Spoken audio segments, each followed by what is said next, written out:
Hi hello नमस्कार तर स्वागत आहे तुमचं आजच्या न्यू मिनी ब्लॉगमध्ये. तर दररोजप्रमाणेच ना आजच्या दिवसाची सुरुवात देखील एकदम मस्त आणि फ्रेश झालेली.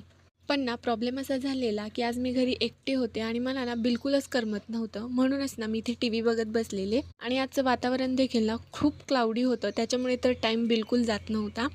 मग विचार केला चला समोरच ना एक दुकान आहे तिथूनच काहीतरी घेऊन येऊया, म्हणूनच मी तिकडे जायला निघाले. आणि इथून ना मी एक अशी गोष्ट घेतली आहे जी बघितल्यानंतर तुम्हाला तुमचं बालपण नक्कीच आठवेल. काय आठवलं ना बालपण? प्रत्येकानेच हे आपल्या लहानपणी नक्कीच खाल्लेलं असणार आहे.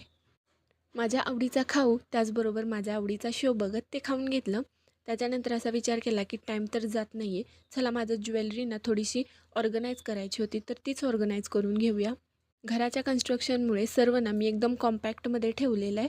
त्याच्यामुळेच ना सर्व खराब होतं. सो सतत ते नीट ठेवावं लागतं.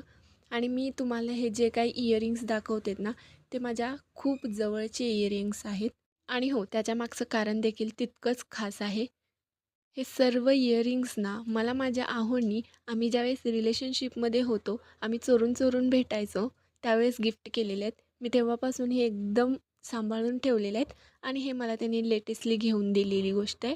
आणि आजचं वातावरण ना अगदी रंग बदलणाऱ्या सरड्याप्रमाणे ना बदलत होतं. एकदा ऊन पडलं, नंतर थोडासा पाऊस आणि त्याच्यानंतर एकदम मुसळधार पाऊस पडला. आणि असं म्हणतात, या पावसात भिजल्यानंतर ना घामोळ्या वगैरे निघून जातात. मी तर ह्या पावसाचा आनंद घेतला आहे. चला भेटूया उद्या न्यू व्लॉगमध्ये.